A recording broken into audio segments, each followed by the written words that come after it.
नमस्कार। आज बहुत दिनों बाद वीडियो बना रही हूँ और उसका एक रीज़न भी है, एक कारण है। क्योंकि जब पहले मैंने वीडियो बनाई तो कुछ दर्शकों ने मुझे कहा कि आपकी आवाज़ थोड़ी सी धीरे है वीडियो में, तो उसके लिए कुछ प्रयास करें, माइक वगैरह अरेंज करें।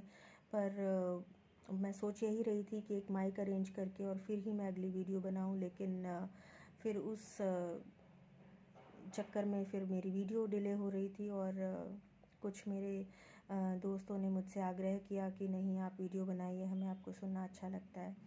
तो इसलिए आज मैं ये वीडियो डाल रही हूँ और मेरी आज आप सबसे यही गुजारिश है कि जो मुझे सुन रहे हैं, मुझे देख रहे हैं, वो प्लीज़ मेरे चैनल को सब्सक्राइब कीजिए, लाइक कीजिए, अपने कमेंट्स ज़रूर पोस्ट कीजिए। आपके सजेशंस को मैं बिल्कुल सर आँखों पे रखूँगी और उनको अपनाने की कोशिश करूँगी। वैसे तो देखिए, आज हालात कुछ अजीब से हैं। क्या कहूँ, 2 साल से हम कोरोना से लड़ रहे थे। पूरी दुनिया में कोरोना ने जिस तरह से इतना नुकसान पहुंचाया है लोगों को, लोगों ने अपनों को खोया और बहुत बुरी हालत से हम लड़े हैं। पूरा विश्व लड़ा है कोरोना से और अब कुछ हद तक हालात कुछ बेटर हो रहे थे, पहले से संभल रहे थे। और अब ऐसे में रूस और यूक्रेन की जंग, लड़ाई कभी भी किसी के लिए अच्छी नहीं होती, किसी भी देश के लिए, ना ही जिसने आक्रमण किया है और ना ही जिस पे आक्रमण हो रहा है, क्योंकि दोनों की ही जान माल की हानि होती है। तो जंग तो बिल्कुल ही नापसंद की जाती है, मानवता के लिए अच्छी नहीं है, मानवता की क्षति है एक तरह से। और उससे भी दुखद ये है कि हमारे बहुत सारे भारतीय बच्चे, विद्यार्थी जो MBBS के लिए यूक्रेन जाते हैं हर साल, और बहुत सारे बहुत बड़ी तादाद में वहाँ पे यूक्रेन में फंसे हुए हैं। और हालांकि आज सुबह खबर आई थी कि कुछ विद्यार्थी जो हैं वो बॉर्डर क्रॉस करके हंगरी तक पहुँच गए हैं और वहाँ से उनको निकाला जाएगा, लेकिन फिर भी अभी भी काफ़ी विद्यार्थी हैं जो अभी भी वहाँ पे फंसे हुए हैं यूक्रेन में। और एक विद्यार्थी की मौत की भी एक बहुत ही दुखद सूचना आई थी और उनके माता पिता के साथ भी मेरी पूरी प्रार्थनाएं हैं कि भगवान उन्हें हिम्मत दे इस बुरी घड़ी से लड़ने के लिए और इस दुख को झेलने के लिए इतनी ताकत दे। और भगवान से प्रार्थना है कि जल्दी ही हालात सुधरें और जंग ख़त्म हो, ताकि ज़िंदगी वापस से एक नॉर्मल ढर्रे पे आ जाए। तो अब इसके बाद आज मेरा आपसे बात करने का मकसद है अपनी ज़िंदगी का एक और किस्सा आपसे साझा करना। देखिए, हर एक की ज़िंदगी में उतार चढ़ाव, खुशी गम आते ही रहते हैं। कहते हैं दिन के बाद रात और रात के बाद दिन, ये एक नियति है। और इसी तरह से सुख के बाद दुख और दुख के बाद सुख, ये भी एक नियति है।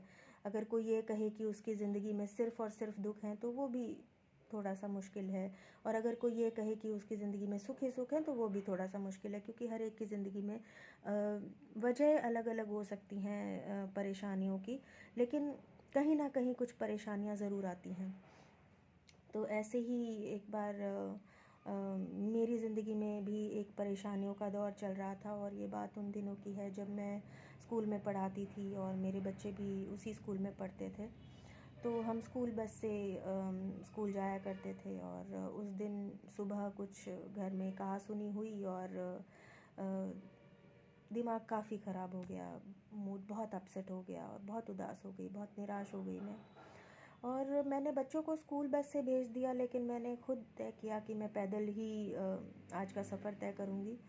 क्योंकि जब आप बच्चों से डील करते हैं, आप जब बच्चों को पढ़ाते हैं, तो आपका व्यवहार, आपके हाव भाव, आपकी मनोदशा, आपकी मनोस्थिति, हर चीज़ का बच्चों पर असर पड़ता है। कहते हैं बच्चे कच्ची मिट्टी के समान होते हैं, उन पे हर चीज़ असर डालती है। तो मैं नहीं चाहती थी कि मेरी उस निराश और ऐसी मनोस्थिति का असर मेरे बच्चों पे पड़े, मेरे विद्यार्थियों पे पड़े। तो मैंने तय किया कि मैं पैदल ही स्कूल जाऊंगी, ताकि रास्ते में थोड़ा सा सोच के और संभलने का मुझे मौका मिल जाएगा और मैं अपने आप को नॉर्मल कर पाऊंगी। तो मैं पैदल ही स्कूल के लिए निकल पड़ी। तो और चलते चलते आप यकीन मानिए, मैं भगवान जी से बाकायदा लड़ते हुए जा रही थी, उन्हें कोसते हुए जा रही थी, उनसे शिकायतें करती हुई जा रही थी कि आपने मेरी ज़िंदगी में ही क्यों इतने दुख डाले हैं। हर एक उलझन ख़त्म होती है कि दूसरी उलझन सामने आ जाती है, कितनी परेशानियाँ आप मुझे देंगे। और इसी तरह से मैं सोचते हुए और उनसे लड़ते हुए जा रही थी मन ही मन। और चलते चलते मैं पहुंची एक फाटक पे, रेलवे क्रॉसिंग जिसको कहते हैं, रेलवे क्रॉसिंग पे पहुंची। और रेलवे क्रॉसिंग, ट्रेन का टाइम था तो वो बंद थी, फाटक बंद थी। तो वहाँ पे बहुत सारी गाड़ियों का, बाइक्स का जाम लगा हुआ था और मैं भी वहीं खड़ी हो गई कि चलिए जब ट्रेन आएगी तो उसके बाद हम वहाँ से क्रॉस करेंगे। और बीइंग अ टीचर आप एक रोल मॉडल भी होते हैं। फाटक के नीचे से निकलना एक गलत उदाहरण है और दुर्घटनाओं को निमंत्रण देता है, तो इसलिए ऐसी कोई चीज़ मैं नहीं करना चाहती थी। तो मैं वहीं खड़े होकर इंतज़ार करने लगी और मेरे मन में वही चल रहा था, एक दुविधा, एक युद्ध जो मेरे अंतर मन में चल रहा था। भगवान जी से मेरी शिकायतों का दौर चल रहा था, तो वो कंटिन्यूअसली चल रहा था उस टाइम भी। तो तभी मैंने अचानक देखा कि मेरे पास से एक अपाहिज आदमी, जो पैरों से चल नहीं सकता था और शायद घुटनों से नीचे उसके पाँव नहीं थे, लकड़ी के फट्टे पे बैठा था, जिस फट्टे पे छोटे छोटे लकड़ी के पहिए जुड़े हुए थे। और अपने आप को हाथों के सहारे उस फट्टे को वो आगे घिसड़ा के और आगे बढ़ने की कोशिश कर रहा था। मैले से कपड़े, बिखरे बाल, धूल मिट्टी में सना हुआ। जब मेरी नज़र उस पे पड़ी तो मैंने अपने आप को देखा और उन्हें देखा। एक तरफ वो थे जो पैरों से चल नहीं सकते थे, मैले कुचैले कपड़े, मिट्टी में सने हुए बाल, शायद पता नहीं ढंग से खाना खाया या नहीं खाया। एक तरफ मैं थी, साफ़ सुथरे कपड़े, हाथ पैरों से तंदुरुस्त, अपने लिए कमाने लायक नौकरी करती थी, बेरोज़गार नहीं थी, मेरे पास अच्छा रोज़गार था, अपने लिए कमाने खाने लायक थी। और एक तरफ वो। तो जब मैंने उन्हें देखा और फिर मैंने खुद को देखा, तो अब तक यकीन मानिए कि जो मेरी भगवान जी से लड़ाई चल रही थी दिल ही दिल में, वो अचानक ही मैं उनका शुक्रिया अदा करने लगी। मैंने उन्हें बहुत दिल से, तहे दिल से धन्यवाद किया कि आपने मुझे एक तंदुरुस्त शरीर दिया है, आपने मुझे इस काबिल बनाया है कि मैं अपने लिए और अपने बच्चों के लिए पैसे कमा सकती हूँ। आपने मुझे ऐसे घर में पहुँचाया है कि मैं एक अच्छे खासे मैं कपड़े पहने हैं मैंने, मुझे इस तरह की कोई तकलीफ़ नहीं है। और सबसे बड़ी बात कि हाथ पैरों से तंदुरुस्त, कि आप अपने लिए परिश्रम कर सकते हैं, आप अपने लिए रास्ते निकाल सकते हैं, आप अपने आगे बढ़ने के लिए सक्षम हैं। तो वो एक मतलब उस इंसान को देख के मुझे खुद पे शर्म आई कि मैं एक बहुत बेहतर हालात में होते हुए भी भगवान जी से लड़ रही हूँ और उन्हें दोष दे रही हूँ। और अचानक ही मेरे चेहरे पे एक मुस्कुराहट आ गई कि नहीं भगवान जी, आपका बहुत बहुत शुक्रिया, आपने मुझे एक बहुत बेहतर ज़िंदगी दी है। और मैंने उनके लिए भी एक प्रार्थना की कि भगवान उन्हें एक बेहतर ज़िंदगी दे और उनकी तकलीफ़ों को ख़त्म करे। और मैं आगे बढ़ गई। और उस दिन के बाद मैं जब भी कभी ज़िंदगी में निराश हुई, कभी हताश हुई, कभी उदास हुई, तो वो दृश्य मेरे सामने आज भी आ जाता है और मुझे आगे बढ़ने के लिए एक नई ऊर्जा और नई हिम्मत मिलती है। तो मेरा आपसे इस कहानी के माध्यम से बस यही कहना है कि अगर हम अपने से बेहतर परिस्थिति में मनुष्य को देखें या औरों को देखें, तो हम शायद और उनसे फिर खुद की तुलना भी करें, तो शायद कभी खुश ना रह पाएँ।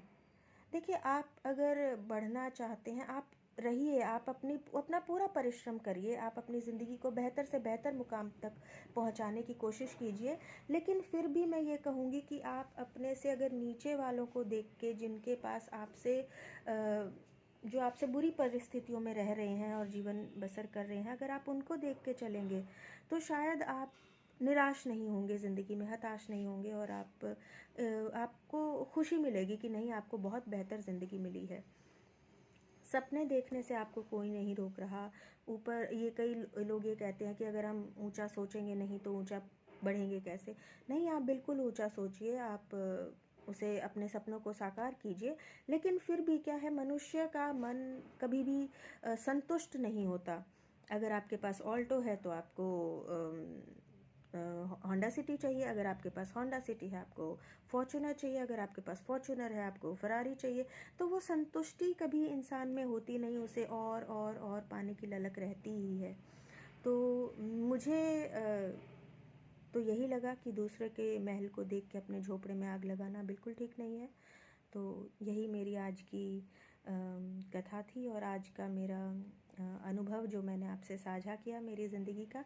और इसने मुझे आज तक मायूस नहीं होने दिया, इस इंसिडेंट ने, और मुझे हमेशा एक नई शक्ति दी और नई ऊर्जा दी है। और आशा है आपको भी ऐसी ही एक ऊर्जा मिले, और कामना करती हूँ कि आप खुशी रहें, सुखी रहें, स्वस्थ रहें, सकुशल रहें। नमस्कार।